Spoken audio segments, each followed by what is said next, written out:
যখন আমি থাকব না। পর্ব ১। লেখক দিগন্ত। বিয়ের পরের দিনই মুক্তির হাতে ডিভোর্সের পেপার ধরিয়ে দিল তার স্বামী বিপ্লব। মুক্তি বিয়ের পরের দিন যে এমন একটা সারপ্রাইজ পাবে সেটা কখনো ভেবে দেখেনি। অবাক নয়নে নিজের স্বামীর দিকে তাকিয়ে আছে মুক্তি। বিপ্লবের কোন ভ্রুক্ষেপ নেই সেদিকে। মুক্তিকে চুপচাপ দেখে বিপ্লব রেগে যায়। বলে, এভাবে সঙের মতো দাঁড়িয়ে আছেন কেন? আমি এক্ষুনি কি বললাম শুনতে পাননি? মুক্তির কাছে সবকিছু কেমন স্বপ্ন স্বপ্ন মনে হয়। বিপ্লবের দিকে একদৃষ্টিতে তাকিয়ে থাকে মেয়েটা। ভেতর থেকে হাহাকারে ভরে যাচ্ছিল। মুক্তি অনেক কষ্টে নিজের চোখের জলকে আটকে রাখে, দৃঢ়তার সাথে বিপ্লবকে বলে, আপনি কি আমার সাথে মজা করছেন? বিরক্তিতে বিপ্লবের ভ্রু কুঁচকে যায়, সে সিরিয়াস স্বভাবে বলে, বিপ্লব চৌধুরী কখনো মজা করে না। আমি যেটা বলছি সেটা একদম সত্যি। আমি ডিভোর্স চাই। মুক্তি আর নিজের চোখের জল আটকে রাখতে পারে না। এক নিমেষে তার এতদিনের দেখা স্বপ্ন ভং হয়। মুক্তির সাথে তো সেই কোন ছোটবেলা থেকে বিপ্লবের বিয়ে ঠিক হয়ে আছে। বিপ্লব ও মুক্তির বাবা একে অপরের খুব ভালো বন্ধু। সেই খাতিরেই ছোটবেলাতেই তাদের বিয়ে ঠিক হয়ে আছে। মুক্তির মা সে অনেক ছোট থাকতেই মারা যায়। তারপর মুক্তির বাবা আরেকটা বিয়ে করে। মুক্তির সৎমা তাকে সহ্য করতে পারত না। সেই কারণে মুক্তির বাবা মুক্তিকে জোরপূর্বক তার ফুফুর কাছে লন্ডনে পাঠিয়ে দেয়। এক সপ্তাহ আগে নিজের বাবার মৃত্যুর সংবাদ পেয়ে মুক্তি দেশে ফিরে আসে। এরপর কিছু বুঝে ওঠার আগেই মুক্তির সৎমা ও বাকের চৌধুরীর, বিপ্লবের বাবা তৎপরতায় মুক্তি ও বিপ্লবের বিয়ে হয়ে যায়। মুক্তি একের পর এক এরকম ধাক্কা আর সহ্য করতে পারছিল না। বিপ্লবের কথার কোন উত্তর না দিয়ে তাই সে দৌড়ে ছাদে চলে যায়। ছাদে এসে ডুকরে কাঁদতে থাকে মুক্তি। এর মধ্যে মুক্তি শুনতে পায় আজানের শব্দ। ফজরের নামাজের সময় হয়ে গেছে। মুক্তি কোনোরকমে চোখের জল মুছে, অজু করে নামাজের সিজদায় লুটিয়ে পড়ে আল্লাহর কাছে নিজের সব সমস্যার কথা বলে, আমার সাথে কেন বারবার এরকম হয় আল্লাহ তায়ালা? আমি তো কারো সাথে কোন অন্যায় কিছু করিনি। প্রথমে নিজের বাবার মৃত্যু, হঠাৎ করে এভাবে বিয়ে, আর এখন বিয়ের পরের দিনই আমি যে আর পারছি না। নামাজ শেষ করে বিছানায় এসে গা এলিয়ে দেয় মুক্তি। তার ভেতরটা একদম পুড়ে ছাই হয়ে গিয়েছিল। তন্মধ্যে বিপ্লব এসে বলে, তখন ওভাবে কোথায় পালিয়ে গেলেন? আমার কথা কি আপনার কানে যায়নি? মুক্তি চোখ বন্ধ করে মনে শক্তি জোগায়। সে ভাবে, না, এত সহজে আমায় ভেঙে পড়লে চলবে না। শক্ত হতে হবে।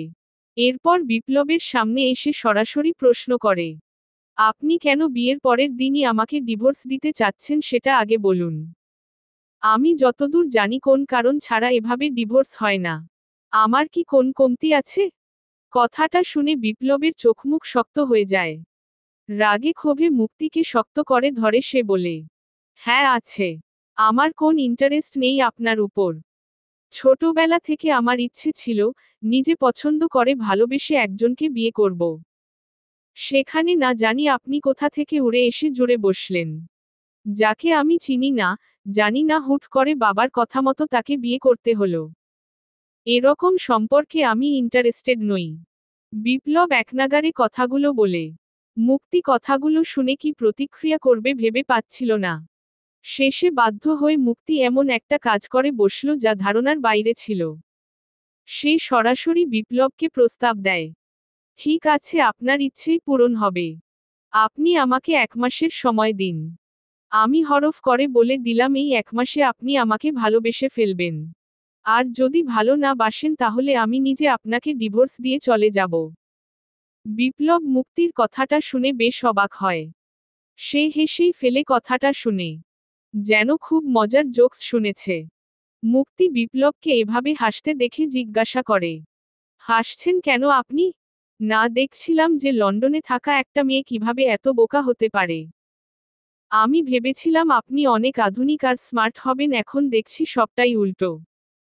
আমি লন্ডনে বড় হলেও একজন মুসলিম একজন বাঙালি হিসেবে বড় হয়েছি। আমার ফুফুম্নি আমাকে কোন খারাপ শিক্ষা দেননি। তার শিক্ষাকে কাজে লাগিয়ে আমি চলব। তবে আপনি আমাকে খুব বেশি সহজ সরলও ভাববেন না। আমি আমাকে বাইরে থেকে দেখতে যত নরম লাগে, ভেতর থেকে আমি ততটাই শক্ত। আমি শুধু আপনাকে একটা সুযোগ দিতে চাইছি। কিংবা বলতে পারেন আপনার সাথে 1 মাসের একটা বাজি ধরছি। আপনাকে বেশ ইন্টারেস্টিং লাগছে। ঠিক আছে, আমি আপনার প্রস্তাবে রাজি। দিলাম আপনাকে 1 মাস সময়। দেখি আপনি কি করতে পারেন। মুক্তি বিজয়ীর হাসি হাসে। মুক্তিকে এভাবে হাসতে দেখে বিপ্লব ভ্রু কুঁচকে ফেলে। মুক্তি কোন কিছু না বলে বেরিয়ে যায় রুম থেকে। আজ থেকে যে মুক্তির নতুন লড়াই শুরু। জীবনে অনেক লড়াই করেই তো মেয়েটা বড় হয়েছে। সব লড়াইয়ে ধৈর্য ধরে আল্লাহর নাম নিয়ে গেছে, এবারও তাই করবে। আলেয়া বেগম মন খারাপ করে রান্না করছিলেন। এই বয়সেও বাড়ির সব কাজ তাকে একা করতে হয়। আলেয়া বেগম হল বিপ্লবের মা। এই বাড়ির কর্ত্রী। কিন্তু কেউই তাকে মানে না। স্বামী ব্যস্ত রাজনীতি আর ব্যবসা নিয়ে। বড় ছেলে আশরাফ ডাক্তার। আশরাফের স্ত্রী স্নেহা পায়ের উপর পা তুলে সারাদিন বসে থাকে। আলেয়া বেগম তাকে অনেক চেষ্টা করেও তাকে দিয়ে কোন কাজ করাতে পারেন না। বাড়িতে কাজের লোক আছে বইকি, কিন্তু আলেয়া বেগম চান সংসারের কিছু কাজ যেমন রান্নাবান্না অন্তত বাড়ির বউয়ের করা উচিত। আলেয়া বেগম আশায় ছিলেন যে বিপ্লবের বউ এসে অন্তত এই সংসারের হাল ধরবে। কিন্তু যখন শুনলেন বিপ্লবের বউ লন্ডনে বড় হয়েছে তখন তার আশাটাও মাটি হয়ে গেল। তিনি ভাবলেন, এই মেয়ে আর যাই হোক সংসারই হবে না। এসব ভেবেই একা একা রান্না করছিলেন তিনি। ততক্ষণে মুক্তিও রান্নাঘরে চলে আসে। আলেয়া বেগম মুক্তির দিকে অবাক হয়ে তাকান। মুক্তি এক বাঙালি বধূর মতো মাথায় ঘোমটা দিয়ে দাঁড়িয়ে আছে। মুচকি হেসে বলে, আমি কি আপনাকে কোন সাহায্য করতে পারি মা? মুক্তির থেকে এরকম মিষ্টি ব্যবহার একদম আশা করেননি আলেয়া বেগম। তিনি তো ভেবেছিলেন এই মেয়ে তার বড় বৌমা স্নেহার থেকেও বেশি ফুটানি বাজ হবে। এখন দেখছেন হিসেব পুরো উল্টে গেছে। আলেয়া বেগম হাসি হাসি মুখ করে বলেন, তোমার তো নতুন নতুন বিয়ে হয়েছে। তোমার এখন এসব কাজ করতে হবে না। তাছাড়া তুমি বিদেশে বড় হয়েছ। এসব কাজ কি তোমার দ্বারা হবে? মুক্তি বলে, আমি বিদেশে বড় হলেও আমার ফুফুমনি আমাকে একজন সাধারণ বাঙালি মেয়ের মতোই বড় করেছেন। আমি ছোট থেকেই রান্নাবান্না শিখে আসছি। আলেয়া বেগম বেশ অবাক হন, সাথে খুশিও। তিনি বলেন, আলহামদুলিল্লাহ, তোমার ফুফুর কাছে আমি চিরকৃতজ্ঞ থাকব। কিন্তু মা, তোমার তো নতুন বিয়ে হয়েছে। এখনই। এটা তো আমারই সংসার মা। আজ না হোক কাল আমাকে তো এই সংসারের হাল ধরতেই হবে। আজ থেকেই না হয় শুরু করি। মুক্তির ব্যবহার আলেয়া বেগমকে মুগ্ধ করে। তিনি আর মুক্তিকে বাধা দেন না। মুক্তি আপনমনে সব কাজ করতে থাকে। আলেয়া বেগম মুক্তির কাজ দেখেই বুঝতে পারেন তার কাজের হাত খুব পাকা। কেমন উপযুক্ত গৃহিণীর মতো সব কাজ করে যাচ্ছে মুক্তি। স্নেহা সকালে ঘুম থেকে উঠেই ডাইনিং টেবিলে এসে বসে। আর অর্ডার করে, মা 1 কাপ কফি দিয়ে জানতো। আলেয়া বেগম কফি নিয়ে যেতে যাবে তখন মুক্তি তাকে জিজ্ঞাসা করে, কে কফি চাচ্ছে মা? স্নেহা, তোমার বড় যা। আমার বড় ছেলে আশরাফের বউ। আপনি দাঁড়ান, আমি যাচ্ছি। আলেয়া বেগম মুক্তির হাতে কফি দেন। মুক্তি কফি নিয়ে গিয়ে স্নেহার হাতে দেওয়ার আগে তাতে অনেক বেশি পরিমাণে চিনি মিশিয়ে দেয়। আলেয়া বেগম কিছু বলতে চাইলে বলেন, আমার উপর ভরসা রাখুন। মুক্তির কথাটা শুনে তিনি আর কিছু বলেন না। মুক্তি কফি নিয়ে গিয়ে সরাসরি স্নেহাকে গিয়ে দেয়। স্নেহা মুক্তিকে কফি নিয়ে আসতে দেখে অবাক হয়। বলে, তুমি বিয়ের পরের দিনই রান্নাঘরে ঢুকে গেছ। শুনেছিলাম তুমি লন্ডনে বড় হয়েছ। এসব কাজ কিভাবে যে করছো? কথা বলতে বলতে কফি মুখে দেয় স্নেহা। একটু মুখ দিয়েই বলে, এসব কি? এত মিষ্টি কফি খাওয়া যায় নাকি? মুক্তি কফিতে চুমুক দিয়ে বলে, আমার তো ভালোই লাগছে। তোমার যদি ভালো না লাগে নিজে রান্না করে খাও না। তুমি করে বলছি জন্য কিছু মনে করো না। তুমি তো আমার বড় যা, তাই বড় বোনেরই মতো। যাই হোক, এই বয়সে তোমার শাশুড়ি রান্না করে তোমার মুখের সামনে এনে দেবে। আর তুমি পায়ের উপর পা তুলে বসে খাবে, সেটা তো হবে না। How dare you? তুমি চিনো আমি কে? আমার বাবাকে জানো? মিনিস্টার আব্দুল মান্নানের মেয়ে আমি। আমার বাবার পাওয়ার সম্পর্কে কোন ধারণা নেই তোমার? আর তুমি কিনা আমাকে রান্না করতে বলছো? ও আচ্ছা। তুমি মিনিস্টারের মেয়ে জন্য পায়ের উপর পা তুলে বসে খাবে। ঠিক আছে, তাহলে তোমাকে রান্না করতে হবে না। কিন্তু তোমার জন্য অত পারফেক্ট খারাপ তৈরি হবে না। যেমন খাবার তৈরি হবে তেমনই কিন্তু তোমাকে খেতে হবে। স্নেহা রেগে গিয়ে গরম কফি মুক্তির দিকে ছুটতে যাবে, তার আগেই মুক্তি তার হাত ধরে ফেলে, যার ফলস্বরূপ কিছুটা কফি স্নেহার হাতে পড়ে যন্ত্রণায় কুকিয়ে ওঠে স্নেহা। মুক্তি বাঁকা হেসে বলে, তুমি মিনিস্টার আব্দুল মান্নানের মেয়ে হলে আমিও সাবেক প্রাইম মিনিস্টার মিরাজ হোসেনের মেয়ে। আমার সাথে পাঙ্গা নিতে এসো না ভাবি, যখন আমি থাকব না। পর্ব 2। লেখক দিগন্ত। মুক্তি স্নেহাকে টেনে রান্নাঘরে নিয়ে যায়। স্নেহার হাতে হাতা খুন্তি ধরিয়ে দেয়। স্নেহা রাগী চোখে তাকালে মুচকি হেসে বলে, তুমি তো শুনলাম বাড়িতে সারাদিন শুয়ে বসেই কাটাও। আজ তার থেকে ভালো রান্নাবান্না করো, শরীরের ব্যায়াম তো হবে। স্নেহা হাতা খুন্তি ছুঁড়ে মেরে বলে, তোমার সাহস দেখে আমি অবাক হয়ে যাচ্ছি। আমার সাথে এমন ব্যবহার করার ফল কি হতে পারে সেটা তোমার জানা নেই। মুক্তি এতক্ষণ হাসি মুখ করে থাকলেও এখন তার চোখমুখ শক্ত হয়ে যায়। স্নেহাকে অনেকটা শাসানোর ভঙ্গিতে বলে, তোমার ব্যাপারে আমি অনেক কিছুই জানি, সেগুলো অন্যরা জানলে কিন্তু ভালো হবে না। স্নেহার তেজ হঠাৎ কোথাও যেন হাওয়ায় মিলিয়ে যায়। মুক্তির এমন শক্ত কথায় স্নেহা অনেকটাই ভয় পেয়ে যায়। মুক্তি আর কিছু না বলে কাজে মন দেয়। আলেয়া বেগম আর মুক্তি একসাথে কাজ করছিল। স্নেহা দাঁড়িয়ে দাঁড়িয়ে কিছু একটা ভাবছিল। মুক্তি স্নেহাকে এভাবে দাঁড়িয়ে থাকতে দেখে বলে, 10 মিনিট সময় দিলাম, হয় কাজে লেগে পড়ো আর না হয় তোমার। স্নেহা আর কিছু না বলে কাজে লেগে পড়ে। জীবনে এই প্রথমবার কাজ করছে সে। বিরক্ত লাগছে খুব, সাথে রাগও হচ্ছে। কিন্তু স্নেহা অন্তত এতটুকু বুঝতে পেরেছে এই মুক্তিকে দেখে যতটা সহজ সরল লাগে আসলে ততটা না। মুক্তি খুব ধুরন্ধর একটা মেয়ে। হয়তো সবার সামনে অভিনয় করে চলেছে। নিশ্চয়ই এই মেয়েটার এরকম কাজের পেছনে বড় কোন উদ্দেশ্য আছে। সেই উদ্দেশ্যটাই স্নেহাকে খুঁজে বের করতে হবে। বিপ্লব নিজের রুমে বসে ল্যাপটপে কাজ করছিল। একটা নতুন প্রজেক্ট নিয়ে খুব ব্যস্ত সে। এমন সময় বিপ্লবের বাবা বাকের চৌধুরী তার রুমের বাইরে এসে বলে, ভেতরে আসবো বিপ্লব। বিপ্লব আর চোখে নিজের বাবার দিকে তাকায়। এমনিতে বাবার সাথে তার খুব ভালো সম্পর্ক। কিন্তু হঠাৎ করে তার অমতে মুক্তির সাথে বিয়ে দেওয়ার জন্য খুব রাগ হচ্ছে নিজের বাবার উপর। তবুও বিপ্লব বলে, হ্যাঁ এসো। বাকের চৌধুরী রুমে এসে বিপ্লবকে কাজে ব্যস্ত দেখে বলে, অফিসের কাজের প্রেশার নিশ্চয়ই বেড়েছে। হ্যাঁ, একটা নতুন প্রজেক্টে কাজ করতে হচ্ছে। দেখো বিপ্লব, আমি তোমার বাবা। আমি যা করি তোমার ভালোর জন্যই করি। আমি আগেও তোমাকে আর তোমার ভাইকে বলেছিলাম রাজনীতিতে এসো। তোমাদের সামনে অনেক সুন্দর ভবিষ্যৎ হবে। কিন্তু তোমরা যে যার নিজেদের মতো পেশা বেছে নিলে, তার প্রতিশোধ তো তুমি নিয়েছো আব্বু। আমাদের দুজনকেই আমাদের অমতে নিজের রাজনৈতিক ফায়দা হাসিলের জন্য বিয়ে দিলে। প্রথমে ভাইয়ার অমতে মন্ত্রীর মেয়ের সাথে তার বিয়ে দিলে, আর এখন আমাকেও। তোমরা একটু কম বোঝো সবকিছু। যাই হোক, এখন এইসব ব্যাপারে কথা বলতে আসিনি। সামনে ইলেকশন। আমি চাই তুমি এবার ইলেকশনে দাঁড়াও। ও আট, কি বলছো এসব তুমি? আমি আর ইলেকশন? আব্বু, তুমি জানো আমার নিজস্ব একটা ক্যারিয়ার, একটা স্বপ্ন আছে। এমনিতে জোর করে আমাকে বিয়ে দিয়ে দিলে, এখন আবার জোর করে আমাকে রাজনীতিতে যুক্ত করতে চাও। No way. আমি আর তোমার কোন কথা শুনবো না। জানতাম তুমি এমন কথাই বলবে।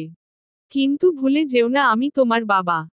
তোমাকে কিভাবে রাজি করাতে হবে সেই উপায় আমার জানা আছে।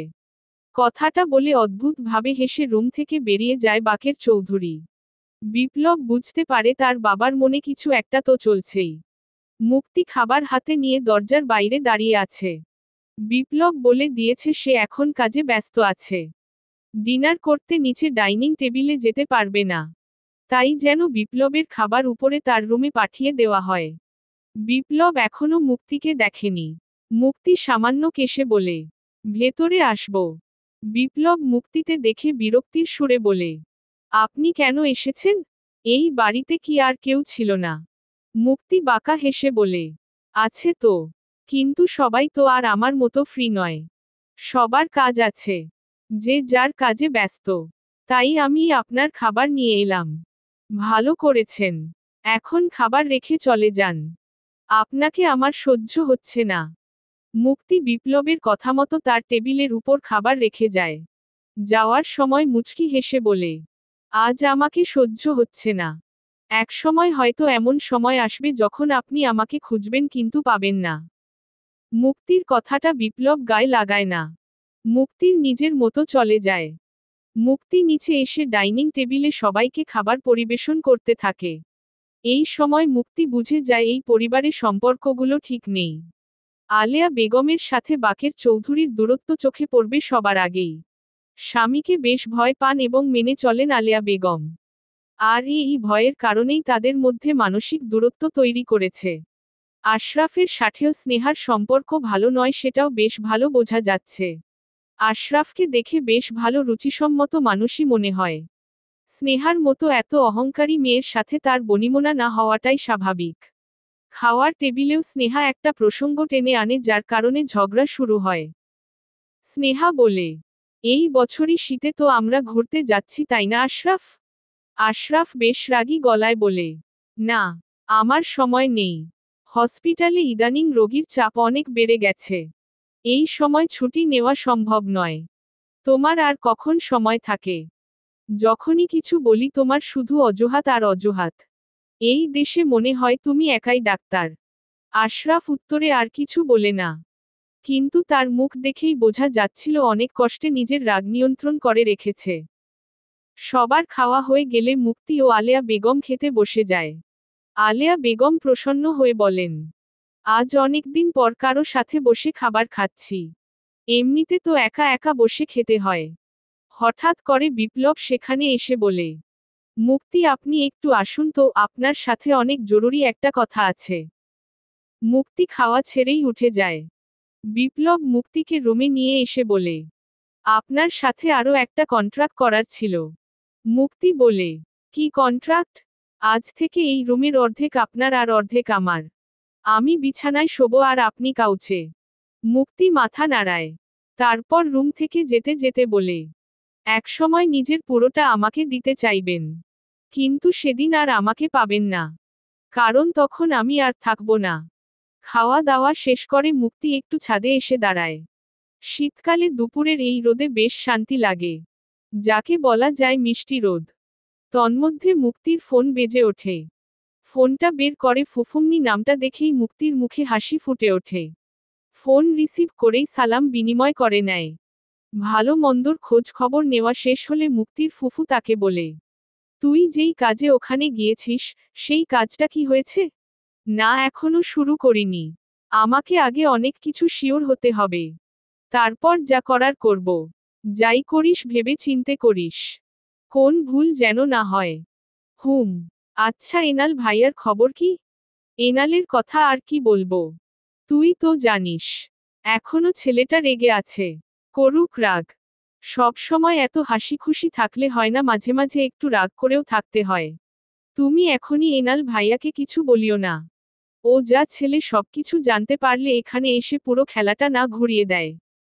তা না হয় বলবো না। কিন্তু তুইও নিজের খেয়াল রাখিস। সাবধানে সবকিছু করিস। আমি সব কাজ একদম ঠিক করে করব। রাখছি এখন। ফোনটা কেটে দিতেই মুক্তি দেখে বিপ্লব তার সামনেই দাঁড়িয়ে আছে। বিপ্লবকে দেখে বোকার মতো হাসে মুক্তি। বিপ্লব প্রশ্ন করে, আপনার আসল উদ্দেশ্যটা কি বলুন তো আমায়? মুক্তি সহজ সরল ভাবে উত্তর দেয়, আপনার মন জয় করা। বিপ্লব ভ্রু কুঁচকে তাকায়। মুক্তি এবার তার কানের কাছে গিয়ে ফিসফিস করে বলে, আমার উদ্দেশ্য খুব একটা ভালো না। কিন্তু আপনার কোন ক্ষতি আমি করব না। আপনার কিছু করার আগে যে আমায় নিজেকে শেষ করে দিতে হবে। যখন আমি থাকব না। পর্ব ৩। লেখক দিগন্ত। মুক্তি হাতে একটা ক্যামেরা নিয়ে দাঁড়িয়ে আছে বিপ্লবদের বাগানে। বিভিন্ন রকম ফুলের ছবি তুলছে। ছোটবেলা থেকেই বেশ প্রকৃতিপ্রেমী সে। ইচ্ছা ছিল বড় হয়ে পুরো পৃথিবী ভ্রমণ করে দেখবে আর সবকিছু ক্যামেরাবন্দি করবে। ভাগ্যের খেলায় এখন সে এই চৌধুরী বাড়ির বউ। চার দেয়ালে বন্দি থাকতে হচ্ছে সব সময়। হঠাৎ করে মুক্তি খেয়াল করে কেউ দূরে দাঁড়িয়ে গভীরভাবে তাকায় পর্যবেক্ষণ করছে। মুক্তি বুঝতে পারে সে কে। মুচকি হেসে বলে, আমার উপর নজরদারি করে কোন লাভ নেই। আমার ডান হাতের খবর আমার বাম হাত জানে না। সেখানে অন্য কেউ আমার ব্যাপারে কিভাবে জানবে? মুক্তি ছবি তুললেই ব্যস্ত ছিল। কারো পায়ের শব্দে পিছনে ফিরে তাকাতেই আলেয়া বেগমকে দেখে মুক্তি। আলেয়া বেগম মুক্তিকে এভাবে ক্যামেরা দিয়ে ছবি তুলতে দেখে বেশ খানিকটা অবাক হয়েছেন। মুক্তি বলে, আমার আসলে ছবি তুলতে খুব ভালো লাগে। আলেয়া বেগম কিছু না বলে চলে যান। মুক্তির কেমন যেন লাগে ব্যাপারটা। আলেয়া বেগম এভাবে কেন চলে গেল? হিসাবটা ঠিক মিলাতে পারছে না। আজকাল সবকিছুই মুক্তির কেমন জানি অদ্ভুত লাগে। মুক্তি নিজের ক্যামেরায় একটি ছবি দেখে বলে, তোমার জন্যই তো এত কিছু করছি আমি। তুমি তো আমাকে ছেড়ে চলে গেছো। তোমার অসমাপ্ত কাজ তো আমাকেই সমাপ্ত করতে হবে। তুমি তো বলেছিলে আমায়, যখন আমি থাকবো না তখন কিন্তু তোকে এসব করতে হবে। আমি তো তাই করছি। নিজের জীবনের ঝুঁকি নিয়ে হলেও আমি করব। বিপ্লব রোজ সকালের মতো জগিং করতে বের হয়েছে। আজ সকালে উঠে মুক্তিকে দেখেনি। ব্যাপারটাকে একদম গুরুত্ব দেয়নি সে। এমনিতেও মেয়েটাকে সহ্য হয় না। কেন যে 1 মাসের জন্য চুক্তি করল। মেয়েটা মাঝে মাঝে এমন সব কথা বলে যেন ওকে ছাড়া বিপ্লবের চলবেই না। সে যেন বিপ্লবের খুব কাছের কেউ। বিপ্লব নিজের গলার চেইন থেকে একটা ছবি বের করে। একটা বাচ্চা মেয়ের ছবি। ছবিটা দেখে দীর্ঘ শ্বাস ফেলে বিপ্লব। ভেতর থেকে অজান্তেই হাহাকার বেরিয়ে আসে। বিপ্লব আহত কণ্ঠে বলে, আমি কিন্তু এখনো তোমার অপেক্ষায় আছি বন্ধু। তুমি বলেছিলে তুমি আমার কাছে একদিন ঠিকই ফিরবে। আমি সেই দিনের অপেক্ষায় আছি। তুমি ছাড়া আর কাউকে নিজের মনে ঠাঁই দেব না আমি। আর ওই মেয়ে ভাবছে ওকে 1 মাসে ভালোবেসে ফেলব। 1 মাস তো দূরের কথা, সারা জীবন এখানে পড়ে থাকলেও ওর জন্য আমার মনে কোন অনুভূতি তৈরি হবে না। কারণ আমি শুধু তোমাকেই ভালোবাসি। মুক্তি স্নেহার রুমের পাশ দিয়ে যাওয়ার সময় তার কিছু কথা শুনতে পায়। স্নেহা কাউকে যেন বলছে, আজকে রাতেই যা করার করবে। সবকিছু যেন ঠিকঠাক হয়। কোন ভুল কিন্তু আমি পছন্দ করি না। বিপরীত দিক থেকে উত্তর আসে, আমি সবকাজ একদম ঠিকভাবেই করব। কাকপক্ষীতে টের পাওয়ার আগেই খেল খতম করে দেব একদম। গুড। আমি তাহলে এখন রাখছি। স্নেহা ফোন রেখে দিয়ে রহস্যজনক হাসে। মুক্তি স্নেহার সেই হাসি ভালোভাবে পর্যবেক্ষণ করে বলে, এই হাসি যে আমার খুব চেনা।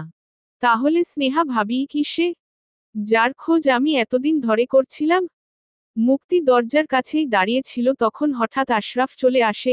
মুক্তিতে নিজের রুমের বাইরে এভাবে দাঁড়িয়ে থাকতে দেখে বলে, তুমি এখানে কি করছো? মুক্তি ভূত দেখার মতো চমকে যায়। আশরাফ যে এই সময় চলে আসবে সেটা তার একদম ধারণাতেই ছিল না। মুক্তি বলে, এদিক দিয়েই যাচ্ছিলাম। আসলে কিছু কাজ ছিল। মুক্তি আর সেখানে না দাঁড়িয়ে দ্রুত চলে যায়। আশরাফ ব্যাপারটাকে গুরুত্ব না দিয়ে রুমে প্রবেশ করে। আশরাফকে দেখে স্নেহা কিছু একটা লুকিয়ে রাখে। আশরাফ স্নেহাকে প্রশ্ন করে, কি লুকাচ্ছ আমার থেকে? আমি কেন কিছু লুকাতে যাব? তুমি নিজের কাজ করো। এমনিতে তো এই রুমে আসো না। হসপিটালেই সারাদিন কাটিয়ে দাও। তাহলে আজ কোন দুঃখে এলে? স্নেহার এমন কথায় আশরাফ রাগান্বিত হয়। অনেক কষ্ট কথা নিজের রাগটাকে দমিয়ে বলে, আমার রুমে আমি কখন আসবো, যাব সেটার পারমিশন তোমার থেকে নিতে যাব না। তুমি আমার জীবনে এসে আমার জীবনটাকে একদম নষ্ট করে দিয়েছ। নিজের রুমে আসতেও ভয় লাগে। তুমি যা ডেঞ্জারাস। কোথায় কি লুকিয়ে রাখো? স্নেহা প্রত্যুত্তরে বলে, ডেঞ্জারাস জন্যই আজ অবধি টিকে আছি। না হলে কি হতো? কিছু হতো না। আমি আসছি। স্নেহা বাইরে চলে যায়। আশরাফ স্নেহার কথাগুলো মনোযোগ দিয়ে ভাবতে লাগে। আসলেই মেয়েটাকে ভালোভাবে বোঝা যায় না। কখনো খুব রহস্যময় ব্যবহার করে। বিয়ের পর থেকেই আশরাফ এসব দেখে আসছে। স্নেহার অতীত সম্পর্কে যদিও বা তার কোন ধারণা নেই, তবুও সে এতটুকু আন্দাজ করতে পারে স্নেহার সাথে এমন কিছু হয়েছিল যার কারণে সে এমন অদ্ভুত ব্যবহার করায়। সে আসলে যেমনটা দেখায় তেমনটা নয়, কিন্তু স্নেহা ভালো নাকি খারাপ সেটা বোঝা আশরাফের দ্বারা কোনোভাবেই সম্ভব নয়। তাই সে বোঝার চেষ্টাও করে না। বিপ্লব অফিসের কাজ শেষে রাতে বাড়িতে ফিরে দেখতে পায় মুক্তি তার জন্য অনেক সুন্দর করে খাবার সাজিয়ে রেখেছে। বিপ্লবের কাছে এসব কিছু আদিক্ষেতা মনে হয়। তাই সে মুক্তির উদ্দেশ্যে বলে, এসব করে আমার মন জয় করতে পারবেন না। এরকম ট্রিক্স আমার উপর কাজ করবে না। মুক্তি বিনিময়ে হেসে বলে, এটা কোন ট্রিক্স নয়, এটাকে কেয়ার বলে। এসব করে কি প্রমাণ করতে চাইছেন আপনি খুব কেয়ারিং ওয়াইফ? প্রমাণ করার কি আছে? আমি তো কেয়ারিং। আপনি আমায় ভালো নাই বাসতে পারেন, কিন্তু এই সত্যটা তো অস্বীকার করতে পারবেন না। বিপ্লব কিছু বলে না, কারণ সত্যি মুক্তি খুব কেয়ারিং। এই মেয়েকে দেখে মনেই হয় না সে লন্ডনে বড় হয়েছে। বিপ্লব খাবার খেতে বসে যায়। মুক্তি একটু বাইরে আসে। এনাল ফোন করেছে। ফোনটা রিসিভ করে। এনাল বেশ রাগী গলায় বলে, তুই এভাবে কি করে বিয়েটা করলি? তুই এভাবে ঠকাতে পারলি? ভালোবাসার কোন মূল্য নেই তোর কাছে? আজ ভালোবাসার থেকে তোর উদ্দেশ্যটাই বড় হয়ে গেল। মুক্তি বলে, শান্ত হও ভাইয়া। আমার কাছে ভালোবাসার মূল্য আছে, কিন্তু সবার আগে আমার উদ্দেশ্য। তুমি তো জানো যে কত বড় একটা নোংরা শিকার হতে হয়েছিল আমায়। এখনো হতে হচ্ছে। আমি চাই এই নোংরা খেলাটা বন্ধ করতে। রাজনীতির এই নোংরা খেলায় কত মানুষের জীবন গেল। তার মধ্যে আমার বাবাও অন্যতম। আমার মনে হয় না তার মৃত্যুটা স্বাভাবিক। এনাল অধৈর্য হয়ে প্রশ্ন করে, ডাক্তারি রিপোর্ট তো তাই বলছে। তাহলে তোর কিসের সন্দেহ? আর কার উপর সন্দেহ? আমার সন্দেহ মিসেস জামিলার উপর। আমার সৎমা মিসেস জামিলা। মহিলাটাকে বরাবরই আমার সন্দেহজনক মনে হয়। এনাল বলে, আমি খোঁজ নিয়ে তোকে বলছি। এরপর থেকে আমাকে না জানিয়ে কিছু করবি না। মনে রাখবি তোর প্রত্যেকটা নিঃশ্বাসের খবর আমাকে দিতে হবে। মুক্তি মুচকি হেসে ফোনটা কেটে দেয়। তারপর বলে, সেটা সম্ভব নয়। কারণ তোমাদের থেকে অনেক কিছুই আমি লুকিয়েছি। তোমরা আমার ব্যাপারে বা এই রহস্যের ব্যাপারে যা জানো সেটা তো সব নয়। আমার রহস্যের শিকড় যে অনেক গভীরে লুকায়িত আছে, সেই শিকড় পর্যন্ত তোমরা কেউ পৌঁছাতে পারবে না। আর আমি চাইও না তোমরা পৌঁছাতে পারো। দূর থেকে দাঁড়িয়ে কেউ একজন মুক্তির উপর নজর রাখছিল। সে বলছিল, তোমার ব্যাপারে সবকিছু আমি জানি। আমি তোমার শুভাকাঙ্ক্ষী নাকি শত্রু সেটা বলতে পারবো না। তবে এটা আমি জানি যে আমাদের উদ্দেশ্য অনেকটা একই। তবে পথ আলাদা। তুমি যা করো গোপনে করো আর আমি সরাসরি। কিন্তু তুমি হয়তো জানো না আমি তোমার সব গোপন ব্যাপারে জানি। আগন্তুক কথাটা বলে রহস্যজনক হেসে চলে যায়। যখন আমি থাকব না। পর্ব 4। লেখক দিগন্ত। মুক্তি রাতে একা একা গোপনে কোথাও বেরিয়ে যায়। কেউ একজন তার পিছু নেয়, কিছুদূর যাওয়ার পর মুক্তি পিছনে তাকায়। মুচকি হেসে বলে, আপনার অপেক্ষাতেই ছিলাম মিসেস আলেয়া চৌধুরী। আলেয়া চৌধুরী বাঁকা হেসে বলে, আমি আগে থেকে জানতাম তুমিই সেই। তুমি তাহলে ফিরে এসেছ? হ্যাঁ আমি এসেছি। আমাকে তো ফিরে আসতেই হতো প্রতিশোধ নিতে। আমিও তোমার মতো প্রতিশোধই নিতে চাই। তবে, মুক্তি বলে, হ্যাঁ আমি জানি। আপনি সবার উপর প্রতিশোধ নিলেও নিজের স্বামীর উপর প্রতিশোধ নিতে পারবেন না। এখানেই আপনার সাথে আমার পার্থক্য। আলেয়া বেগম ভ্রু কুঁচকে বলেন, আমি অন্য সবার উপর প্রতিশোধ নিতে তোমাকে সাহায্য করব, কিন্তু নিজের স্বামীর উপরে আঁচল লাগতে দেব না। এই জন্য আমি বলি, আমি তোমার বন্ধু আবার শত্রুও। আপনি এতদিন ধরে আমার উপর নজর রাখছিলেন তাই না? হ্যাঁ আমি নজর রাখছিলাম। দেশে আসার পর তোমার সব ক্রিয়াকলাপ আমি দেখেছি। মুক্তি আর কিছু বলে না। আলেয়া বেগম মুক্তিকে চুপ থাকতে দেখে বলে, তুমি আসলেই অনেক চালাক। আমি ভেবেছিলাম তুমি বুঝতে পারবে না, কিন্তু বুঝে গেলা। মুক্তি তার সৎমা মিসেস জামিলার সামনে বসে আসে। অনেকক্ষণ থেকে তাকে অনেক কিছু জিজ্ঞাসাবাদ করছে, কিন্তু জামিলা কোন প্রশ্নের উত্তর দিচ্ছে না। শুধু একটাই কথা বলে যাচ্ছে, আমি কিছু জানি না। তুমি আমাকে বেকার এখানে তুলে এনেছ। আমাকে যেতে দাও। মুক্তি অনেকক্ষণ ধরে এসব সহ্য করতে গিয়ে বিরক্ত হয়ে যাচ্ছিল। এবার জামিলাকে সরাসরি বলে, আমি জানি আমার বাবা সরি তথাকথিত বাবাকে আপনিই খুন করেছেন। আমার সেই নিয়ে কোন সমস্যা নেই, আপনি না মারলে আমিই তাকে শেষ করে দিতাম। জামিলা অবাক হয়ে মুক্তির দিকে তাকায়। মুক্তি জামিলাকে অভয় দিয়ে বলে, আমি আপনার শত্রু নই। আপনি সবসময়ই আমার সম্পর্কে ভুল ধারণা নিয়েছিলেন। আমি জানি আমাকে ঘৃণা করার আপনার একমাত্র কারণ হলো আমি মিরাজ হোসেনের মেয়ে। আর এইটাই আপনার সবথেকে বড় ভুল। আমি মিরাজ হোসেনের মেয়ে নই। বরং সে আমাকে মিথ্যা পরিচয় বড় করেছে। আমার মায়ের খুনি সে। জামিলা কিছুই বুঝতে পারে না। কি বলছে এই মেয়েটা? জামিলা এবার নিজের ঘটনাগুলো মুক্তিকে বলতে থাকে। আমি শহরের এক সাধারণ পরিবারের মেয়ে ছিলাম। মিরাজ হোসেন নামক শয়তান কীটটা আমার অনেক ক্ষতি করেছে। কলেজ থেকে তুলে এনে আমায় পরে ধরা পড়ে যাওয়ায় নিজের মানসম্মান রক্ষায় আমাকে বিয়ে করেছিল। আমি বিয়েটা কখনো করতে চাইনি। পরিবারের চাপে বিয়েটা করেছিলাম। যখন জানতে পারি মিরাজ হোসেনের একটা মেয়ে আছে তখন তোমার উপর আমার অনেক রাগ হয়। নিজের প্রতি হওয়া অন্যায় তোমার উপর দিয়ে মিটাতে চাই। তাই তোমার বাবা তোমাকে বিদেশে তোমার ফুফুর কাছে পাঠিয়ে দিয়েছিল।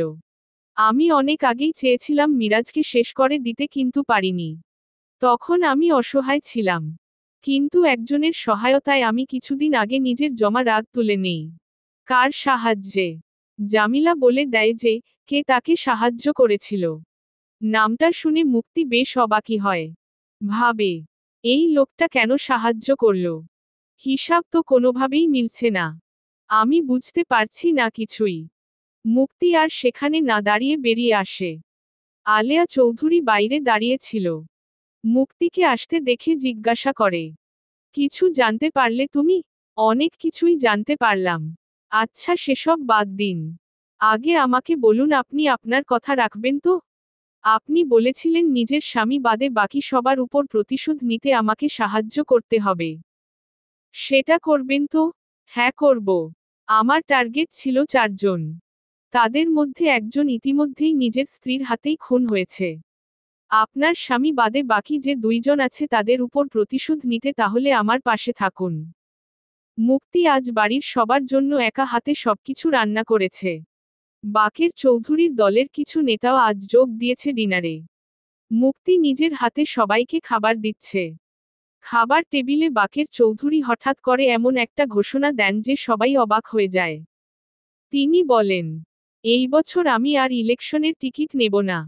আমার হয়ে এবার আমার ছেলে ইলেকশনে দাঁড়াবে। আমার ছোট ছেলে বিপ্লব চৌধুরী এবার আমার আসন থেকে লড়বে। বিপ্লব খাচ্ছিল। হঠাৎ এরকম কথা শুনে বিষম খেয়ে যায়। তার চোখে মুখে রাগ স্পষ্ট। খাবারে পানি ঢেলে দিয়ে বলে, আমি কোনোদিনও রাজনীতিতে নাম লেখাব না। তোমরা যা করার করো। আমি কতবার বলবো এই কথা?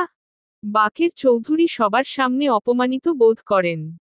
তাই উঠে এসে সবার সামনে বিপ্লবকে ঠাস করে থাপ্পড় মারেন। বিপ্লব জীবনেও তার বাবার হাতে মার খায়নি। তাই আজ বেশ অনেকটাই অবাক হয়েছে সে। এতগুলো মানুষের সামনে এত বড় ছেলেকে থাপ্পড় মারার কারণে স্বাভাবিকভাবেই সে অপমানিত হয়। বিপ্লব সঙ্গে সঙ্গে নিজের রুমে চলে যায়। বারেক চৌধুরী তার পার্টির লোকদের সাথে কথা বলতে ব্যস্ত হয়ে যায়। মুক্তিও বিপ্লবের পেছনে পেছনে যায়। বিপ্লব রুমে এসেই জিনিসপত্র ছোড়াছুড়ি করতে থাকে। রাগে, অপমানে তার পুরো শরীর জ্বলে যাচ্ছে। মুক্তি তার কাছে এসে বলে, আপনি রাগ করবেন না। আমার মনে হয় আপনার নিজের বাবার কথা মেনে নেওয়া উচিত। বিপ্লবের মেজাজ এমনিতেই গরম ছিল। তার উপর মুক্তির মুখে এমন কথা শুনে সব রাগ স্বাভাবিকভাবেই মুক্তির উপরে পতিত হয়। বিপ্লব মুক্তি দিকে ফুলঝুরি ছুঁড়ে মেরে বলে, আমি কি করব না করব সেটা আপনি বলে দেবেন? কে দিয়েছে আপনাকে সেই অধিকার? আপনি তো একটা নির্লজ্জ মেয়ে। আপনাকে আমি পছন্দ করি না জেনেও আমার পেছনে ঘোরেন। 1 মাসের মধ্যে নাকি আমায় নিজেকে ভালোবাসতে বাধ্য করবেন। নিজেকে কি মনে করেন আপনি? চলে যান আমার সামনে থেকে। মুক্তির খুব খারাপ লাগে কথাগুলো শুনে। ভালোবাসার মানুষ যখন এরকম কটু কথা বলে তখন কারই বা ভালো লাগে। মুক্তি চেয়েছিল বিপ্লব রাজনীতিতে আসুক। কারণ সে জানে বিপ্লব অনেক ভালো একজন মানুষ।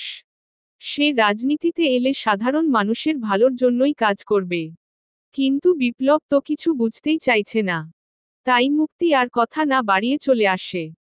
বাইরে এসে নিঃশব্দে নিজের চোখের দুফোঁটা অশ্রু বিসর্জন করে। বলে, বিপ্লব এমন করবে আমি জানতাম। তবুও কেন জানি ওর এরকম ব্যবহার আমার সহ্য হচ্ছে না। ভালোবাসি তোমাকে আমি বিপ্লব। আমার ভালোবাসা তুমি বুঝতে পারছো না। কিন্তু একদিন ঠিকই বুঝবে। দেখো বেশি দেরি না হয়ে যায়। নতুন দিনের আভাস দিয়ে সূর্যের আগমন। মুক্তি ভোরে উঠে নামাজ আদায় করে বাড়ির বিভিন্ন কাজে ব্যস্ত হয়ে পড়ে। আলেয়া বেগমের সাথে কাজের ফাঁকে কিছু পরিকল্পনাও করে নেয়। আজ রাতে একটি বড় কাজ করতে হবে তাদের। মুক্তি কাজ করে এসে বিপ্লবের রুমে ঢুকে দেখে তার সব জামাকাপড় অগোছালো করে রেখেছে। মুক্তি সেই সব জামাকাপড় গোছাতে গোছাতে একটি শার্টের পকেটে বিপ্লবের লকেটটা পায়। কৌতূহলবশত লকেটটা খুলে দেখে। লকেটটা খুলতেই একটা বাচ্চা মেয়ের ছবি দেখতে পায়। ছবিটা ভালো করে দেখে মুক্তি বুঝতে পারে এটা কার ছবি। বিদ্রূপের হাসি হেসে বলে, আমার ছবি আজও লকেটে রেখে দিয়েছ। কিন্তু আমায় চিনতেই পারলে না এখনো। হঠাৎ করে বিপ্লব রুমে আসে। রুমে এসে মুক্তির হাতে লকেটটা দেখে তার প্রচুর রাগ হয়। এমনিতেই গতকাল রাতের জন্য রেগেছিল, তার উপর আজকে মুক্তির হাতে লকেট তার রাগ বাড়িয়ে দেয়। সে নিজের জ্ঞান হারিয়ে সোজা এসে মুক্তিকে থাপ্পড় মারে। মুক্তি তাল সামলাতে না পেরে পড়ে যায়। বিপ্লব লকেটটা ছিনিয়ে নিয়ে বলে, আমার অনুমতি ছাড়া আমার জিনিসে হাত দিয়েছেন কোন সাহসে? ফার্দার আর এমন ভুল করবেন না। না হলে টানতে টানতে আপনাকে বাড়ি থেকে বের করে দেব।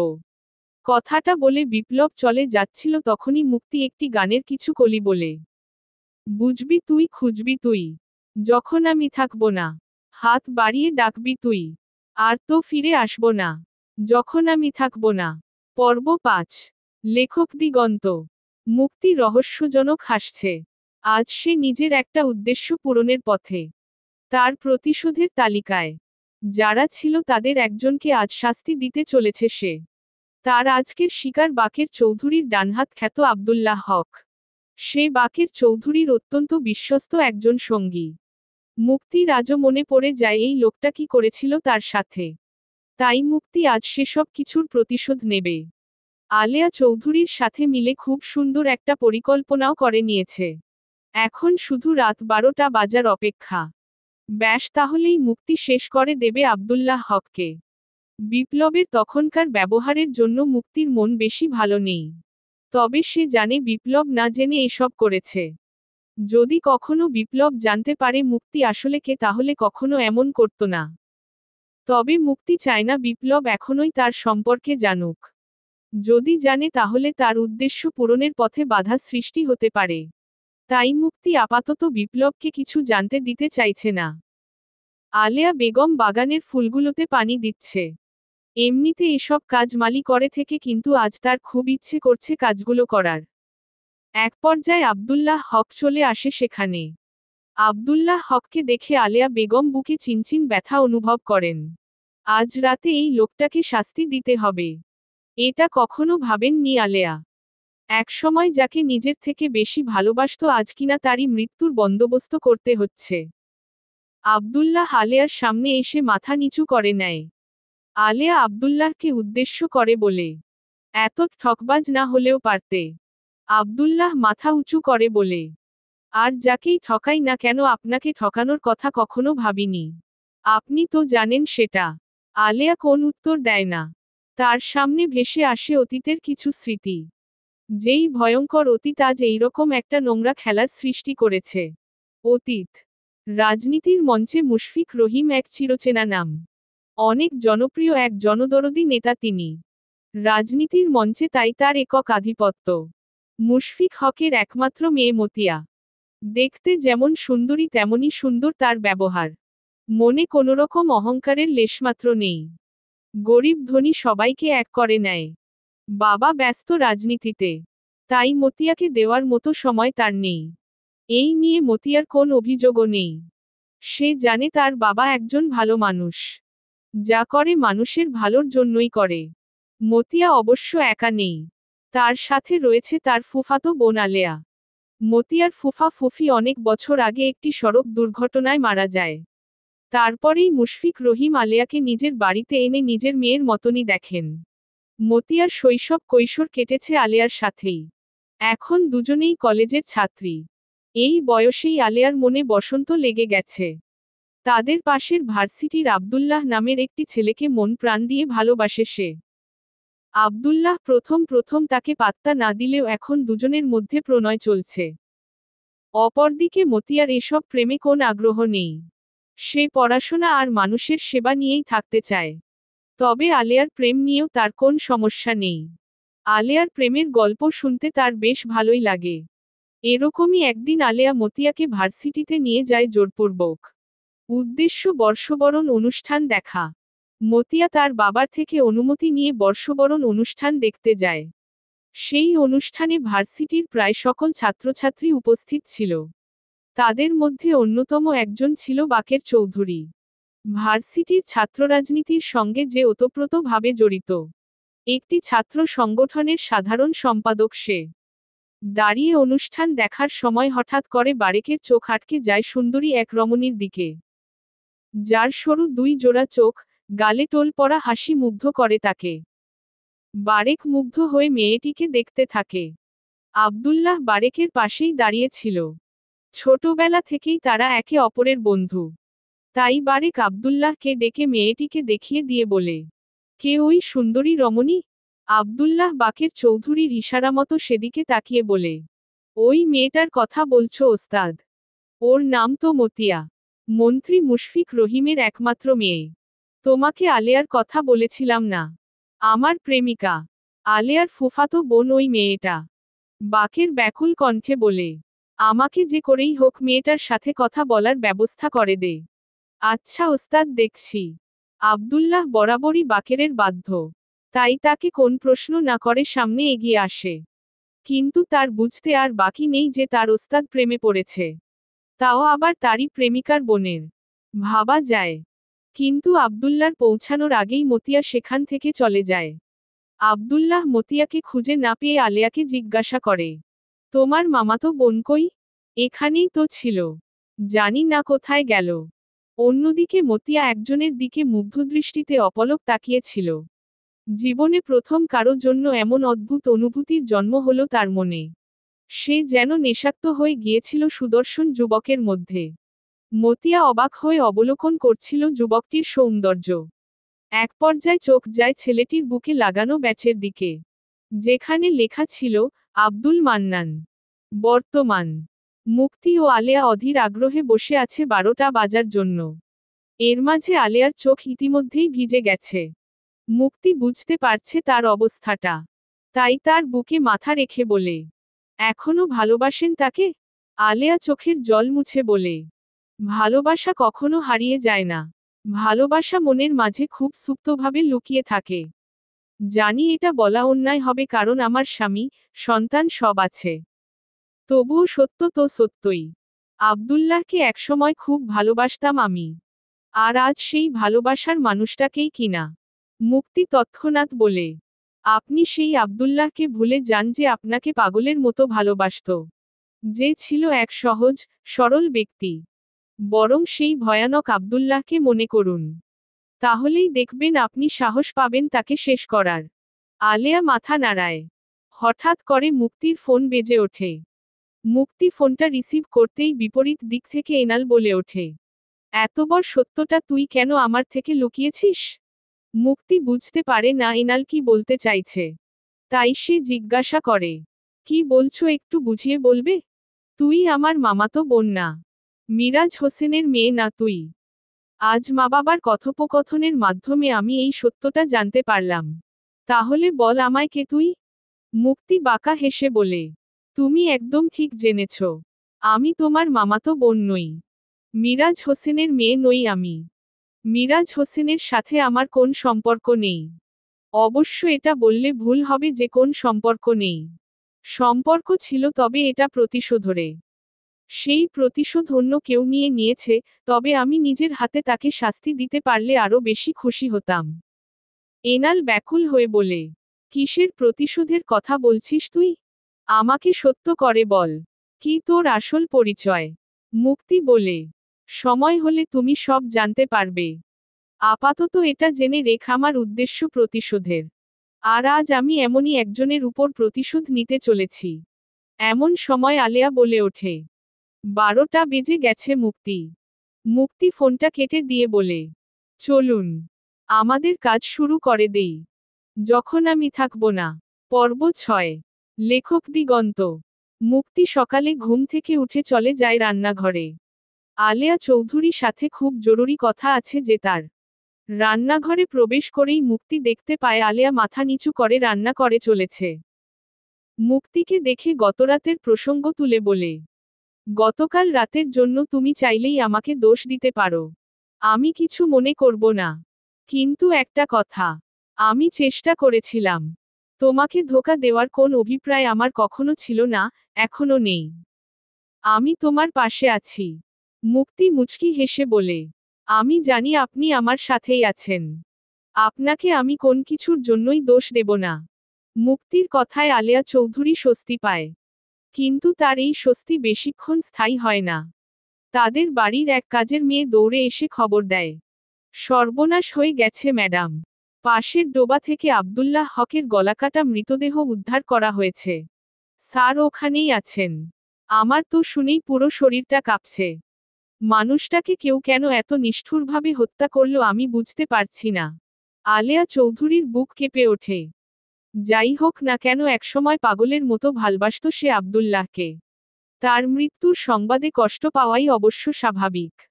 এর মধ্যে আলেয়ার মস্তিষ্কে কিছু চিন্তার উদয় হলে সে সন্দেহের দৃষ্টিতে মুক্তির দিকে তাকায়। ইশারা করে কাজের মেয়েটাকে চলে যেতে বললে মেয়েটা চলে যায়। আলেয়া চৌধুরী মুক্তিকে প্রশ্ন করে, তুমি কি এসবের পেছনে রয়েছে? কাল রাতে তো আমরা আব্দুল্লাহকে অপহরণ করার পরিকল্পনা করেছিলাম। তার থেকে সব সত্য জানার কথা ছিল আমাদের। তারপর তাকে উপযুক্ত শাস্তি দেওয়ার কথা ছিল।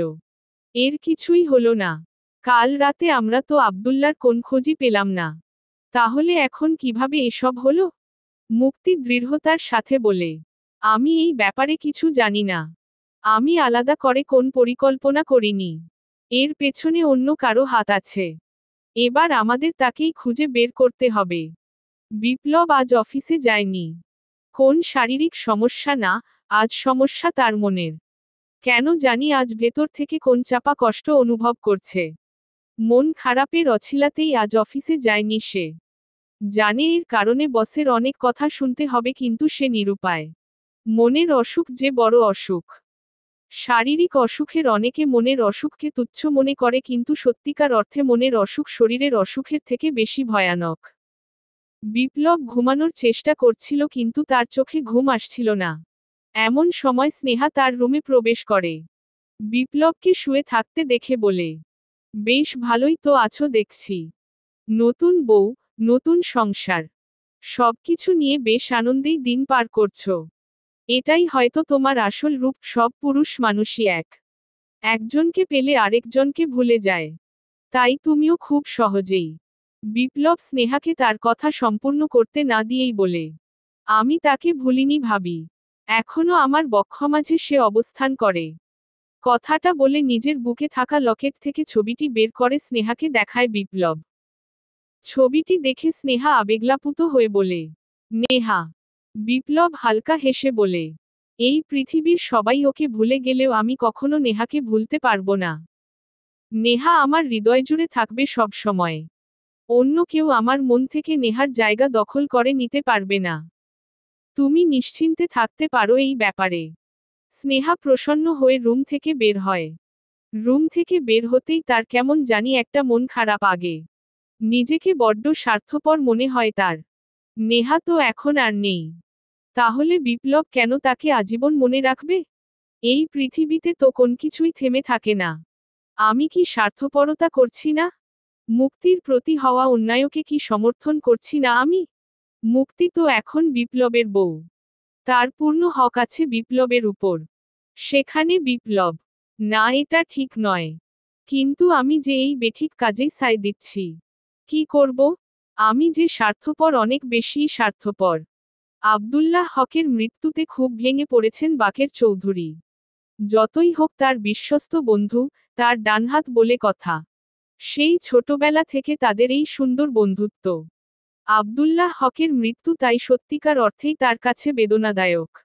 এত সবকিছুর মাঝে বাকের চৌধুরীকে সবথেকে বেশি অবাক করেছে আলিয়ার মৌনতা। বাকের চৌধুরী জানে আলিয়া ও আব্দুল্লাহর ভালোবাসার কথা। সেই কলেজ লাইফ থেকেই তো আলিয়া ভালোবাসতো আব্দুল্লাহকে। যেই ভালোবাসা ছিল সীমাহীন। ভাগ্যের খেলায় তারা এক হতে পারেনি।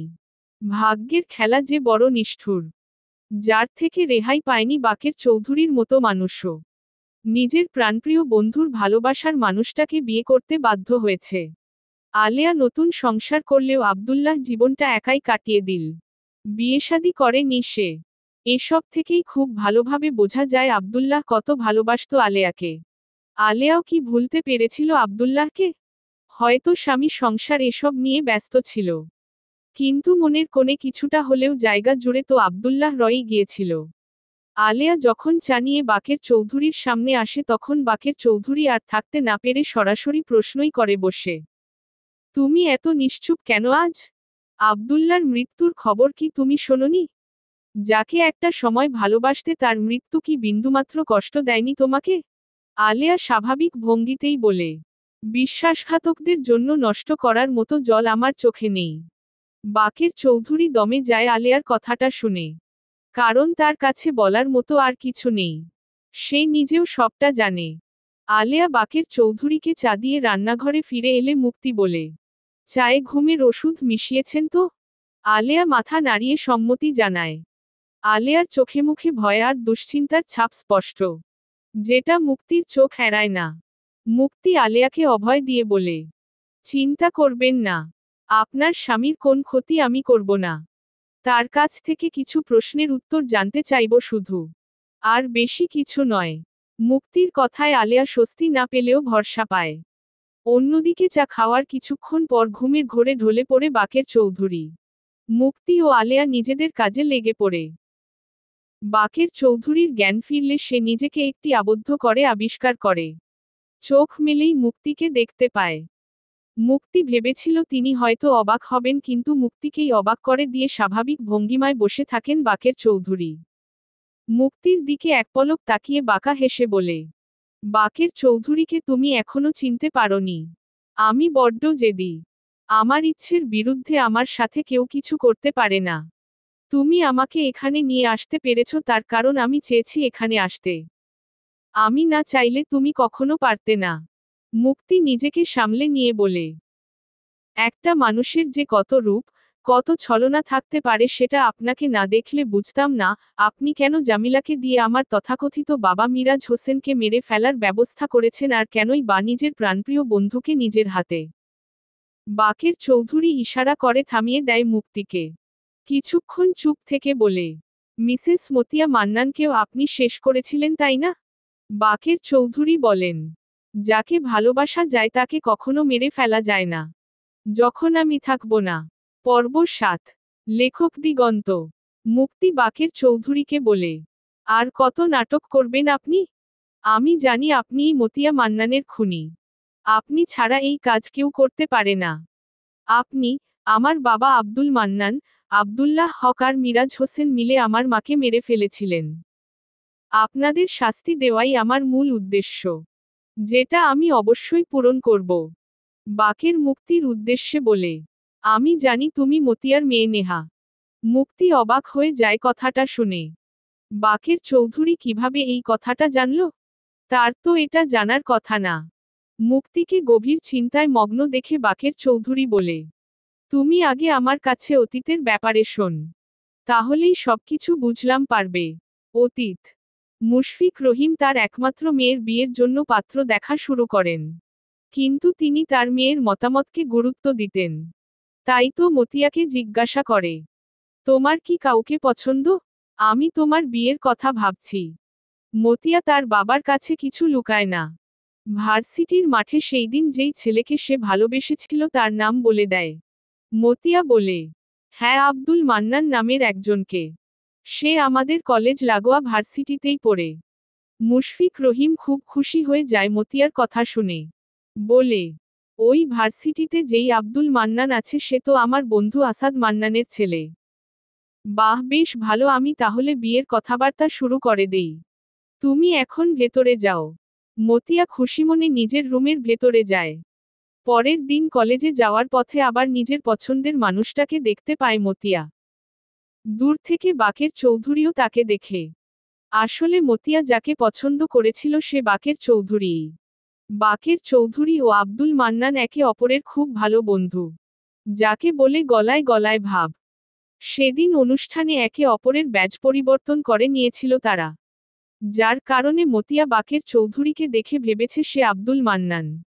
বাকের নিজের চুলের স্টাইল ঠিক করে মতিয়ার সামনে আসতে চায়, কিন্তু তার আগেই মতিয়া কলেজে ঢুকে যায়। কলেজে বাইরের লোকদের প্রবেশের অনুমতি ছিল না, তাই বাকের কিছু করতেও পারে না। অপেক্ষা করতে থাকে ছুটি হওয়ার। কিন্তু কিছু জরুরি কাজে বাকেরকে চলে যেতে হয়। টানা 1 সপ্তাহ কাজের জন্য বাইরে থাকতে হয়েছিল তাকে। এই 1 সপ্তাহে রাজনৈতিক দলের হয়ে অনেক কাজ করে সে, নেতাদের নজরে আসে। বিশেষ করে মুশফিক রহিমের নজরে আসে সে।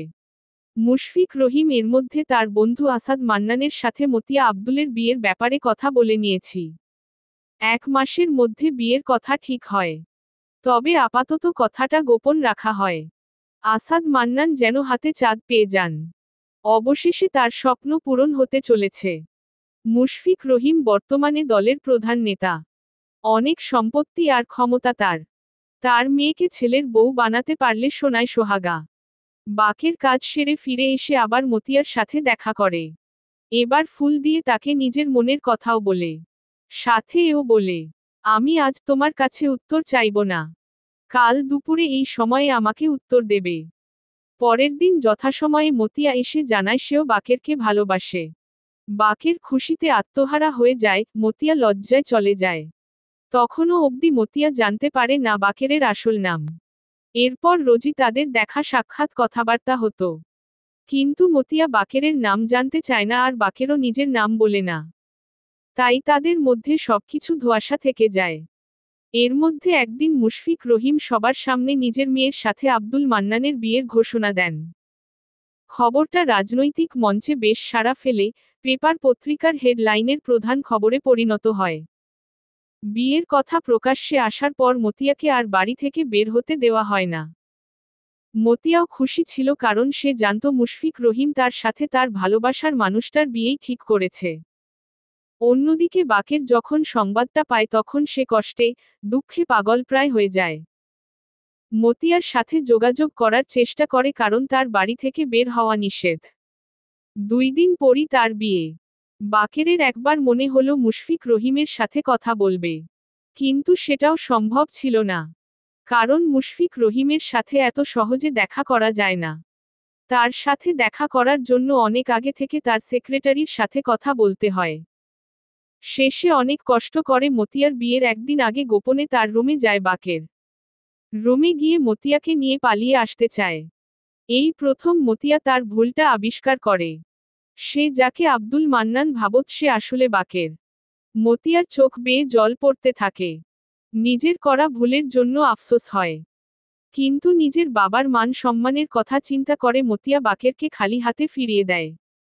বাকের এবার আব্দুল মান্নানের কাছে যায়। যেহেতু আব্দুল মান্নান তার বন্ধু তাই তাকে বিশ্বাস করে সব কথা বলে। আব্দুল মান্নান সব শুনে বাকেরকে আশ্বাস দেয় যে সে সব ঠিক করে দেবে। আব্দুল মান্নানের সাথে দেখা করে ফেরার পথে বাকেরের একটি অ্যাক্সিডেন্ট হয়। তারপর বাকেরের আর কিছু মনে নেই। জ্ঞান ফেরার পর বাকের জানতে পারে 1 সপ্তাহ ধরে সে অসুস্থ ছিল। এর মধ্যে আব্দুল মান্নানের সাথে মতিয়ার বিয়ে হয়ে গেছে। সবটা শুনে অনেক কষ্ট হয় তার। কিন্তু বাকের নিয়তি মনে করে সবকিছু মেনে নেয়। এসব ঘটনার পর রাজনীতিতে ব্যস্ত হয়ে পড়ে বাকের। ধীরে ধীরে রাজনীতিতে নিজের নাম বৃদ্ধি করে। মুশফিক রহিমের সবথেকে ভরসার পাত্র হয়ে ওঠেন। মুশফিক রহিম আচমকা একদিন স্ট্রোক করেন। তার কেন জানি মনে হয় তার হাতে আর বেশি সময় নেই। নিজের মেয়েকে তো বিয়ে দিয়ে দিয়েছেন, তাই তার একমাত্র চিন্তা নিজের বোনের মেয়ে আলেয়াকে নিয়ে। আলেয়াকে সুপাত্রে দান করতে পারলেই তার শান্তি। তাই মুশফিক রহিম একদিন আলেয়া ও বাকেরকে একসাথে ডেকে বলে, আমি বুঝতে পারছি আমার হাতে আর বেশি সময় নেই, আমার একটা শেষ ইচ্ছে আছে, আলেয়াকে বাকেরের সাথে বিয়ে দিয়ে নিশ্চিতে মরতে চাই। আলেয়া ও বাকের দুজনেই হতবাক হয়। আলেয়া কখনো নিজের মামাকে তার আর আব্দুল্লার ব্যাপারে বলেনি। এবার বাকের বলতে চাইলেও তাকে বাধা দিয়ে বলে, মামার কাছে আমি ঋণী। তিনি নিজের মেয়ের মতোই আমাকে মানুষ করেছেন। তাই তার এই শেষ ইচ্ছে আমি পূরণ করতে চাই। এভাবে আরেকটি ভালোবাসা ধ্বংস হয়ে যায়। আব্দুল্লাহকে কষ্ট দিয়ে তার সামনেই তার প্রাণপ্রিয় বন্ধু ও প্রেমিকার বিয়ে হয়। এর কিছুদিন পরেই মুশফিক রহিম মারা যান। সময় বহমান, দেখতে দেখতে 12 বছর অতিবাহিত হয়। বাকের ও আলেয়ার কোলজুড়ে তখন 10 বছর বয়সী আশরাফ ও 8 বছর বয়সী বিপ্লব। অন্যদিকে আব্দুল মান্নান ও মতিয়ার 2 মেয়ে স্নেহা ও নেহা, যাদের বয়স যথাক্রমে 7 ও 5। দুই পরিবারের মধ্যে বন্ধুত্ব থাকায় তাদের বাচ্চাদের মধ্যেও বেশ ভাব।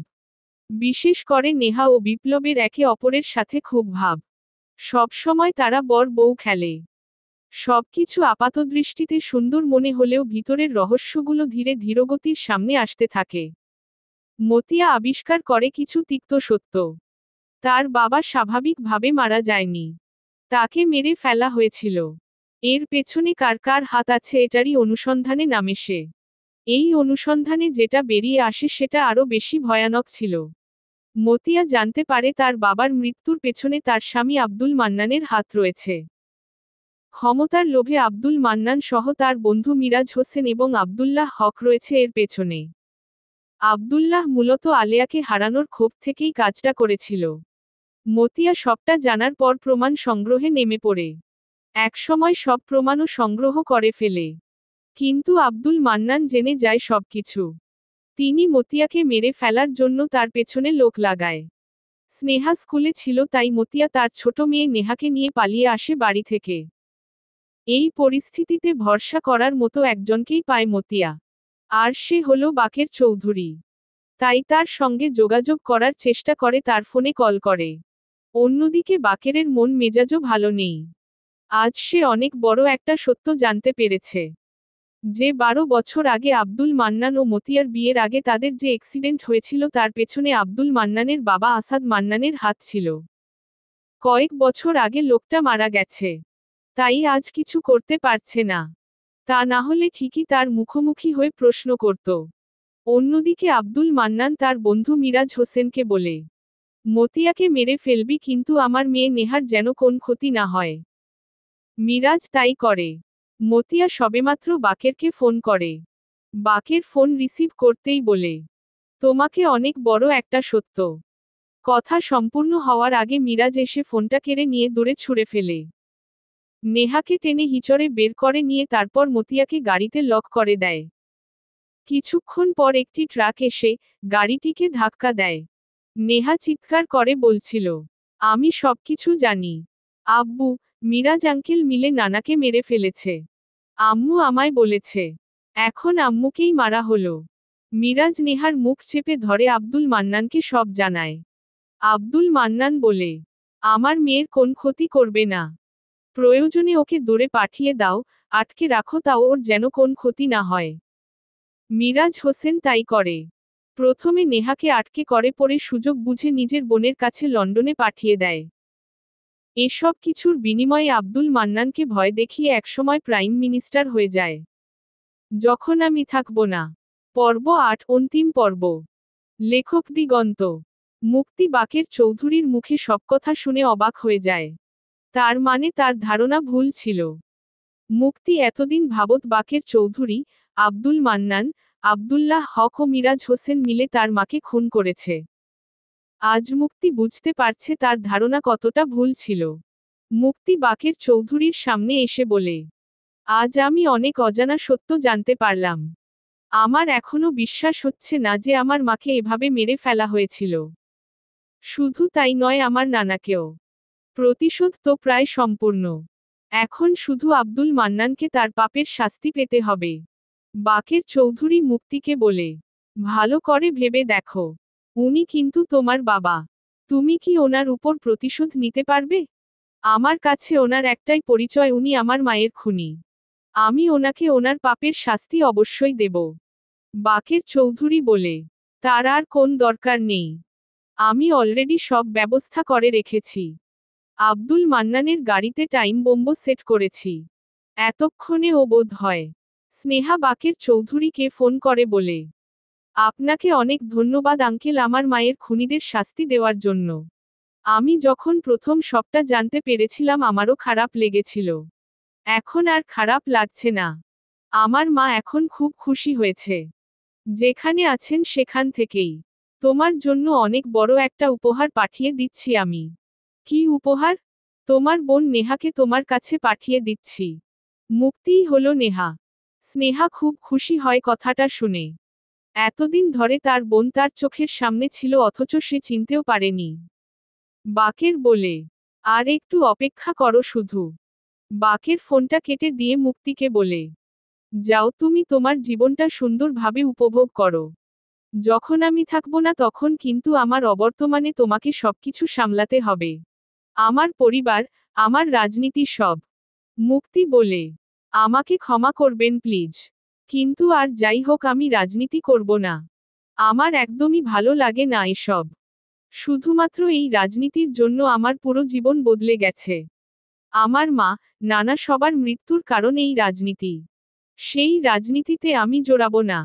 যা ভালো মনে করো। তবে আমার পরিবারকে কিন্তু তোমাকেই সামলাতে হবে। আব্দুল মান্নানকে খুনের দায় নিয়ে আমি জেলে যাব। তুমি আমার পরিবারকে সামলে নিও। জি আচ্ছা। অন্যদিকে বিপ্লব এতক্ষণে জেনে গেছে যে মুক্তিই আসলে নেহা। সবটা জেনে খুব খুশি হয়েছে সে। এখন শুধু মুক্তির ফিরে আসার অপেক্ষা। বিপ্লব মুক্তিকে ফোন করে। মুক্তি ফোন রিসিভ করতেই বিপ্লব অভিমানী সুরে বলে, আমার থেকে সবকিছু কেন লুকালে এভাবে? মুক্তি বলে, আমি কিছু লুকাইনি। তুমিই আমাকে চিনতে পারলে না। এখানে আমার কি কোন দোষ আছে নাকি? সব দোষ তোমার। দোষ গুণের হিসাব বাদ। এখন তুমি চলে আসো শুধু একবার। তারপর সবকিছুর জবাব দেব। যখন আমি থাকবো না তখন কাকে জবাব দেবেন? বিপ্লব রেগে গিয়ে বলে, একদম বাজে কথা বলবে না। তুমি সবসময় থাকবে। আমার হয়ে থাকবে তুমি। বিপরীত দিক থেকে মুক্তির আর কোন আওয়াজ আসে না। বিপ্লব হ্যালো হ্যালো করতে থাকে কিন্তু মুক্তি কোন জবাব দেয় না। 1 বছর পর বিপ্লব আজ বিয়ের সাজে প্রস্তুত হচ্ছে আজ তার বিয়ে। জীবনে এগিয়ে যাওয়ার সিদ্ধান্ত নিয়েছে বিপ্লব। স্নেহা বিপ্লবের সামনে এসে দাঁড়ায়। বিপ্লব স্নেহাকে দেখে হালকা হেসে বলে, তোমার বোন বলেছিল যখন আমি থাকবো না তখন আমার মূল্য বুঝবেন। আমাকে ফিরে পেতে চাইবেন। তখন চাইলেও আর ফিরে পাবেন না, ও কিন্তু ওর কথা রেখেছে। নির্দয়ের মতো আমায় একা রেখে চাপ গেছে। আমিও ওর অনুপস্থিতিতে বুঝতে শিখেছি ওর মূল্য কতটা। এখন আমি চাইলেও ওকে ফিরে পাবো না। শুধুমাত্র তোমাদের কথায় নতুন ভাবে জীবনটা শুরু করতে হচ্ছে। স্নেহা হা হুতাশ করে বলে, কি করব বলো? আমার বোনের জীবনটা কেমন জানি ছিল। মেয়েটা কষ্ট করেই গেল সারা জীবন। এখন আমাদেরকে কষ্ট দিয়ে চলে গেল। আশরাফ হঠাৎ রুমে এসে বলে, স্নেহা তুমি এখানে কি করছো? নিজের খেয়াল রাখার কথা একটুও মনে থাকে না তোমার? ভুলে যেও না তোমার গর্ভে কে বেড়ে উঠছে। নিজের জন্য না হলেও নিজের সন্তানের জন্য কিছু করার কথা ভাবো। স্নেহা আশরাফকে বলে, তুমি এত চিন্তার করো না ডাক্তার বাবু। তোমার বাচ্চা আর বাচ্চার মা দুজনেই ভালো থাকবে। আশরাফ মুচকি হাসে। এখন স্নেহার সাথে তার সম্পর্ক একদম স্বাভাবিক। শুধু তাদের পরিবারের অবস্থাই অস্বাভাবিক। বাকের চৌধুরী আব্দুল মান্নানকে খুনের দায় জেলে, মুক্তিও নিখোঁজ। সব মিলিয়ে তাদের পরিবারের পরিস্থিতি একদম ভালো নয়। আশরাফ বিপ্লবের সামনে এসে বলে, তুই চল এখন। বিয়েটা করে নিতে হবে। বিপ্লবের মতো না থাকার পরেও সে চলে যায় আশরাফের সাথে। স্নেহা মুক্তিকে স্মরণ করে বলে, কোথায় হারিয়ে গেলি তুই বোন? হারিয়েই যদি যাবি তাহলে ফিরে এলি কেন? সবকিছু এলোমেলো করে দিয়ে আবার চলে গেলি। এখন তোকে ছাড়া কি করব আমি? তোকে যে খুব মনে পড়ে। বিয়ের আসরে বসে আসে বিপ্লব। পাত্রীর আসার কোন খোঁজ খবর নেই। হঠাৎ করে কেউ একজন এসে বলে, পাত্রী আসছে। কিন্তু শর্ত হলো সে মুখ ঢেকে আসবে, বিয়ের আগে কেউ পাত্রীর মুখ দেখতে পারবে না। সবাই অবাক হলেও এই অদ্ভুত শর্ত মেনে নেয়। কাজী এসে বিয়ে পড়ানো শুরু করে। বিপ্লব খুব অমনোযোগী হয়ে বিয়েটা করে নেয়।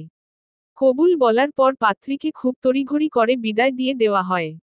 নতুন বউয়ের সাথে বাসর ঘরে পাঠানো হয় বিপ্লবকে। বিপ্লবের এখন খুব বিরক্ত লাগছে। মেয়েটা সেই কখন থেকে মুখ ঢেকে আসে। কোন কথাও বলছে না। বিপ্লব নিজের সদ্য বিবাহিতা স্ত্রীর সামনে এসে বলে, আপনি কি এখনো মুখ দেখাবেন নাম তাহলে বিয়েটা করলেন কেন? পাত্রী কোন উত্তর দেয় না। বিপ্লবের বিরক্তির পাল্লা শেষ হয়ে যায়। এর মধ্যে তার ফোনে একটি কল আসে। কল রিসিভ করতেই বিপরীত দিক থেকে কেউ বলে, মুক্তি এখনো বেঁচে আছে। সেদিন কয়েকজন তাকে কিডন্যাপ করেছিল। কারা করেছিল সেটা বলা যাবে না। কারণ তারা কোন খারাপ উদ্দেশ্যে এমনটা করেনি। তারা একটি গোপন মিশনে যুক্ত ছিল। সেই মিশনের কাজে মুক্তিও যুক্ত ছিল। যাই হোক, সেই গোপন মিশন সম্পূর্ণ হয়েছে। আমি এনাল সেই মিশনের প্রধান। এই মিশনটা এত গুরুত্বপূর্ণ যে বাইরের কাউকে এই মিশনের ব্যাপারে জানান যাবে না।